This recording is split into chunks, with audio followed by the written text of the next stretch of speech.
हरे कृष्णा। शिव भक्ति सागर में आप सभी भक्तों का स्वागत है। अन्नपूर्णा माता की जय। प्रिय भक्तजनों, आज हम इस वीडियो में माता अन्नपूर्णा की व्रत कथा सुनेंगे। तो आप सभी भक्तजन बड़ी ही श्रद्धा, ध्यान पूर्वक और प्रसन्न चित्त मन से माता अन्नपूर्णा की व्रत कथा को श्रवण कीजिएगा। तो सभी प्रेम से बोलिए, माता अन्नपूर्णा की जय, सर्व देवी देवताओं की जय। कथा के अनुसार एक समय की बात है। काशी निवासी धनंजय की पत्नी का नाम सुलक्षणा था। उसे अन्य सब सुख प्राप्त थे, केवल निर्धनता ही उसके दुखों का एकमात्र कारण था। यह दुख उसे हर समय सताता था। एक दिन सुलक्षणा अपने पति से बोली, स्वामी आप कुछ उद्यम करो और काम चले। इस प्रकार कब तक काम चलेगा। तब सुलक्षणा की बात धनंजय के मन में बैठ गई और वह उसी दिन से विश्वनाथ शंकर जी को प्रसन्न करने के लिए बैठ गया और कहने लगा, हे देवाधिदेव महादेव, मुझे पूजा पाठ कुछ नहीं आता है, केवल आपके भरोसे बैठा हूँ। और इतनी विनती करके वह 2-3 दिन तक भूखा प्यासा बैठा रहा। और यह देखकर भगवान शंकर ने उसके कान में अन्नपूर्णा अन्नपूर्णा अन्नपूर्णा इस प्रकार 3 बार कहा। और यह कौन क्या कह गया।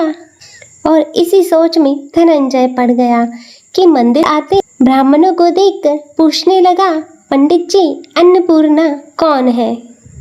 ब्राह्मणों ने कहा, तू अन्न छोड़ बैठा है, सो तुझे अन्न की ही बात सूझती है। जा घर जाकर अन्न ग्रहण कर। तब धनंजय घर गया और स्त्री से सारी बात कही। तब वह बोली, नाथ चिंता मत करो, भगवान शंकर जी ने स्वयं यह मंत्र दिया है, वे स्वयं ही इसका खुलासा करेंगे। आप फिर जाकर उनकी आराधना करो। तब धनंजय फिर से जैसे का तैसा पूजा में बैठ गया। रात्रि में शंकर जी ने आज्ञा दी और कहा, तू पूर्व दिशा में चला जा। और वह अन्नपूर्णा का नाम जपता जाता और रास्ते में फल खाता, झरनों का पानी पीता जाता। और इस प्रकार वह कितने ही दिनों तक लगातार चलता गया। और वहाँ से उसे चांदी सी चमकती वन की शोभा देखने में आई। सुंदर सरोवर देखने में आया। उसके किनारे कितनी ही अप्सराएं झुंड बनाए बैठी थी। एक कथा सुनती और सब मिलकर माँ अन्नपूर्णा इस प्रकार बार बार कहती। और यह अगहन मास की उचेली रात्रि थी और आज से ही व्रत का प्रारंभ था। जिस शब्द की खोज से करने वह निकला था, वह उसे यहाँ सुनने को मिला। तब धनंजय ने उनके पास जाकर पूछा, हे देवियों, आप यह क्या कर रही हो। तब उन सब ने कहा, हम माता अन्नपूर्णा का व्रत कर रही हैं। तब धनंजय ने पूछा, व्रत पूजा करने से क्या होता है। यह किसी ने किया भी है, इसे कब किया जाए, कैसा व्रत है यह और कैसी इसकी विधि है, मुझे भी विस्तार से बतलाओ। तब वे कहने लगे, इस व्रत को सब कोई भी कर सकते हैं। 21 दिन तक के लिए 21 गांठ का सूत लेना चाहिए। 21 दिन यदि ना बने तो 1 दिन का उपवास करें। यह भी ना बने तो केवल कथा सुनकर प्रसाद लें। निराहार रहकर कथा कहें और कथा सुनने वाला कोई ना मिले तो पीपल के पत्तों को रख, सुपारी या घृत कुमारी वृक्ष के सामने रख, दीपक को साक्षी कर, सूर्य, गाय, तुलसी या महादेव को बिना कथा सुनाए मुख में अन्न का दाना ना डालें। यदि भूल से कुछ पड़ भी जाए तो 1 दिवस का फिर उपवास करें और व्रत के दिन क्रोध ना करें और झूठ ना बोलें। तब धनंजय बोला, इस व्रत को करने से क्या होगा। तब वे कहने लगी, इसको करने से अंधों को नेत्र मिले, लूलों को हाथ मिले, निर्धन के घर धन आए, बांझी को संतान मिले, मूर्ख को विद्या आ जाए और जो जिस कामना से व्रत करे माँ उसकी इच्छा पूर्ण करती है। तब धनंजय कहने लगा, बहनों मेरे पास धन नहीं है, विद्या नहीं है, कुछ भी नहीं है, कुछ भी तो नहीं है। मैं तो दुखिया ब्राह्मण हूँ, मुझे इस व्रत का सूद दोगी? तब वह कहने लगी, हाँ भाई तेरा कल्याण हो, हम तुम्हें अवश्य देंगे, ले इस व्रत का मंगल सूत्र ले। तब धनंजय ने व्रत किया और व्रत भी पूरा हुआ। तभी सरोवर में से 21 खंड की स्वर्ण सीढ़ी हीरा मोती जड़ी हुई प्रकट हुई। तब धनंजय जय अन्नपूर्णा कहता जाता और इस प्रकार कितनी ही सीढ़ियाँ उतर गया तो क्या देखता है कि करोड़ों सूर्य से प्रकाशमान माता अन्नपूर्णा का मंदिर है। उसके सामने स्वर्ण का सिंहासन है जिस पर माता अन्नपूर्णा विराजमान है। सामने भिक्षा हेतु भगवान शंकर खड़े हैं। देवंगनाएं जवर डला रही हैं, कितनी ही हथियार बांधे पहरा दे रही हैं। तब धनंजय दौड़कर जगदम्बा के चरणों में गिर गया। तब देवी उसके मन का कलेश जान गई। धनंजय कहने लगा, माता आप तो अंतर्यामी हो, आपको अपनी दशा क्या बताऊं? तब माता बोली, मेरा व्रत किया है, जा संसार तेरा सत्कार करेगा। तब माता ने धनंजय के जीवा पर बीज मंत्र लिख दिया और अब तो उसके रोम रोम में विद्या प्रकट हो गई। इतने में क्या देखता है कि वह काशी विश्वनाथ के मंदिर में खड़ा है और माँ का वरदान ले धनंजय घर आया और सुलक्षणा से सब बात कही।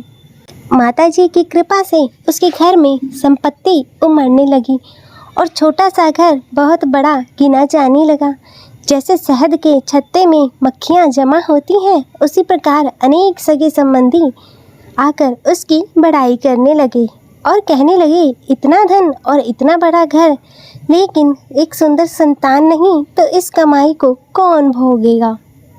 क्योंकि सुलक्षणा से संतान नहीं है इसलिए तुम दूसरा विवाह करो। तब अनिच्छा होते हुए भी धनंजय को दूसरा विवाह करना पड़ा और सती सुलक्षणा को सौत का दुख उठाना पड़ा। इस प्रकार दिन बीतते गए। फिर अघन मास आया। तब नए बंधन से बंधे पति से सुलक्षणा ने कहलाया कि हम व्रत के प्रभाव से सुखी हुए हैं, इस कारण यह व्रत छोड़ना नहीं चाहिए और माताजी के प्रताप से ही हमें यह सब कुछ सुख समृद्धि प्राप्त हुई है। और तब सुलक्षणा की बात सुनकर धनंजय उसके यहाँ आया और व्रत में बैठ गया। तब नई बहू को इस व्रत की खबर नहीं थी और वह धनंजय के आने की राह देख रही थी। तब दिन बीतते गए और व्रत पूर्ण होने में 3 दिवस बाकी थे कि नई बहू को खबर पड़ी कि और उसके मन में ईर्ष्या की ज्वाला दहकने लगी। वह सुलक्षणा के घर आ पहुंची और उसने वहां भगदड़ मचा दी। तब वह धनंजय को अपने साथ ले गई। तब नए घर में धनंजय को थोड़ी देर के लिए निंद्रा ने आ दबाया और इसी समय नई बहू ने उसके व्रत का सूत तोड़कर आग में फेंक दिया। अब तो माताजी का कोप जाग गया और घर में अकस्मात आग लग गई। सब कुछ जलकर खाक हो गया। तब सुलक्षणा जान गई और पति को फिर से अपने घर ले आई और तब नई बहू रूठकर पिताजी के घर चली गई और पति को परमेश्वर मानने वाली सुलक्षणा बोली, हे नाथ, घबराना नहीं, माताजी की कृपा अलौकिक है। पूत कपूत हो सकता है परंतु माता को माता नहीं। अब आप श्रद्धा और भक्ति से आराधना शुरू करो, वे ज़रूर हमारा कल्याण करेंगी। तब धनंजय फिर से माता के पीछे पड़ गया। फिर से वही सरोवर पर सीढ़ियाँ प्रकट हुई और उसमें माँ अन्नपूर्णा कहता हुआ वह उतर गया और वहाँ जा माता के चरण कमलों में रुदन करने लगा। तब माता प्रसन्न हो बोली, यह मेरी स्वर्ण की मूर्ति ले और उसकी पूजा करना, तू फिर से सुखी हो जाएगा। जा, तुझे मेरा आशीर्वाद है। तेरी स्त्री सुलक्षणा ने श्रद्धा से मेरा व्रत किया है और उसे मैंने पुत्र दिया है। तब धनंजय ने आंखें खोली तो खुद को काशी विश्वनाथ के मंदिर में खड़ा पाया और वहां से फिर से उसी प्रकार घर को आया और इधर सुलक्षणा के दिन चढ़े और महीने पूरे होते ही पुत्र का जन्म हुआ और गांव में आश्चर्य की लहर दौड़ गई।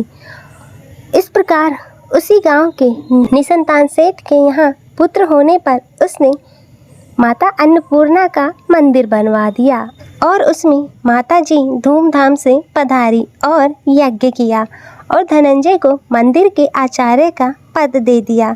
जीविका के लिए मंदिर की दक्षिणा और रहने के लिए बड़ा सुंदर सा भवन दिया। तब धनंजय पत्नी सहित और पुत्र के साथ वहाँ रहने लगा और माताजी के चढ़ावे से भरपूर आमदनी होने लगी। और उधर नई बहू के पिता के घर पर डाका पड़ा और सब लुट गया। वे भीख मांगकर पेट भरने लगे और जब सुलक्षणा ने यह सुना तो उन्हें बुलावा भेजा और उन्हें अलग घर में रख लिया और उनके अन्न और वस्त्र का प्रबंध कर दिया। तब धनंजय, सुलक्षणा और उसका पुत्र माताजी की कृपा से आनंद से रहने लगे। अतः हे माता अन्नपूर्णा, जैसे आपने धनंजय और सुलक्षणा के भंडार भरे, वैसे ही इस कथा को कहते ही सुनते हुंकारा भरते सभी के भंडार भरना, सभी के जीवन से गरीबी को दूर करना, उनके जीवन में धन संपत्ति और सुख समृद्धि देना। तो सभी प्रेम से बोलिए अन्नपूर्णा माता की जय। प्रिय भक्तजनों, तो मैं उम्मीद करती हूँ कि आपको आज की यह कथा पसंद आई होगी और अगर वीडियो अच्छी लगी हो तो इसे लाइक करें, ज़्यादा से ज़्यादा शेयर करें और कमेंट में अन्नपूर्णा माता की जय लिखना ना भूलें और चैनल को सब्सक्राइब कर नोटिफिकेशन बेल को ज़रूर ऑन कर लें।